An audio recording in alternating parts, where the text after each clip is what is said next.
یہ کئی درجات پر مشتمل ہے، ایسے جیسے روشنی کے ایک لامحدود مینار کی منزلیں ہوں۔ نبی کریم نے فرمایا جنت کے 100 درجے ہیں اور ہر درجے کے درمیان فاصلہ ایسا ہے جیسے آسمان اور زمین کے درمیان فاصلہ ہوتا ہے۔ ان تمام درجات میں سب سے بلند ترین، سب سے مرکزی، سب سے خوبصورت مقام ہے الفردوس۔ اسی کے اوپر اللہ تعالیٰ کا عرش ہے اور یہیں سے جنت کی نہریں جاری ہوتی ہیں۔ اس مقام کے سب سے قریب ہوں گے انبیاء، شہداء، سچے لوگ اور مومنوں کے وہ بچے جو بلوغت سے پہلے وفات پا گئے۔ نبی کریم نے فرمایا مومنوں کے بچے جنت میں حضرت ابراہیم علیہ السلام کے پاس ہوں گے حتیٰ کہ وہ اپنے والدین کو واپس نہ لوٹا دیے جائیں۔ تم اپنا بچہ دیکھو گے دوڑتا ہنستا جنت کے موتی کی مانند مکمل اور خوبصورت۔ وہ تمہارا ہاتھ پکڑے گا اور کہے گا میں تمہارا انتظار کر رہا تھا۔ تم رو پڑو گے لیکن وہ آنسو تکلیف کے نہیں ہوں گے بلکہ وہ خوشی کے آنسو ہوں گے جو ہر غم کو مٹا دیتے ہیں۔ اب سوال آتا ہے غریب، مظلوم اور بھولے بسرے لوگ کیا دنیا میں وہ نظر انداز کیے گئے، ان پر ظلم ہوا، مذاق اڑایا گیا، وہ کم کھاتے، کم رکھتے اور اکثر دنیا کے لوگوں کے لیے بے حیثیت ہوتے تھے، لیکن جنت میں وہ امیروں سے 500 سال پہلے داخل ہوں گے کیونکہ ان کے پاس حساب کے لیے کم مال تھا، کم فتنہ، زیادہ صبر، زیادہ پاکیزگی، اور اب وہ تختوں پر بیٹھے ہوں گے۔ ان کا انعام سونا یا چاندی نہیں بلکہ انصاف اور اللہ کی طرف سے تسلیم۔ اب سوال اٹھتا ہے کیا مختلف درجے والے ایک دوسرے سے مل سکتے ہیں؟ تو ہاں، نیچے کے درجے والے اوپر والوں سے ملاقات کے لیے جا سکتے ہیں اور وہ عزت سے مہمان بنائے جائیں گے۔ اوپر والے زیادہ انعامات پائیں گے لیکن اس سے حسد نہیں ہوگا کیونکہ جنت میں حسد کا وجود نہیں، صرف خوشی، محبت اور شکر گزاری ہوگی۔ ہر شخص مکمل طور پر خوش اور مطمئن ہوگا اس عطا پر جو اللہ نے اسے دی۔ اب سوچو جنت کے ایک دن کی زندگی کیسی ہوگی؟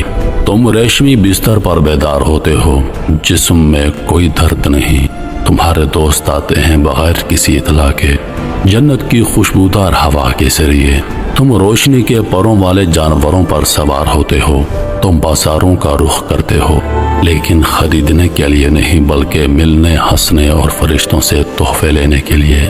نہ گھڑیاں، نہ شیڈول، نہ آخری تاریخ، بس آزادی، سرور اور ہمیشہ کی خوشی۔ تم ذکر کی مجالس میں بیٹھتے ہو، دنیا کو یاد کرتے ہو اور سوچتے ہو کہ وہ کتنی چھوٹی لگتی ہے۔ اب تم ہنستے ہو اور کہتے ہو یقین آتا ہے کہ ہم ان چیزوں پر روئے تھے جو اب ایک خواب جیسی محسوس ہوتی ہیں۔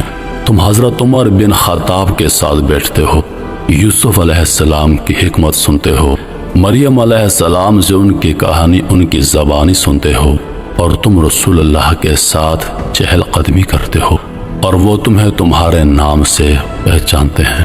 اور جب تم سمجھتے ہو کہ تم نے سب کچھ دیکھ لیا ہے، جب تمہارا دل خوشی سے بھر چکا ہوتا ہے، تب تمہیں بتایا جاتا ہے ایک انعام ابھی باقی ہے، ایسا انعام جو سب سے مقدس ہے۔ یہ وہ چیز ہے جسے انبیاء نے صرف سرگوشیوں میں بیان کیا۔ نبی کریم نے فرمایا جب اہل جنت جنت میں داخل ہو جائیں گے تو ایک پکارنے والا ندا دے گا، تمہارے رب کا ایک وعدہ ہے۔ وہ کہیں گے کیا وہ ہمارے ترازو کو بھاری نہ کر چکا؟ کیا اس نے ہمیں جنت میں داخل نہ کیا؟ کیا اس نے ہمیں جہنم سے محفوظ نہ کر دیا؟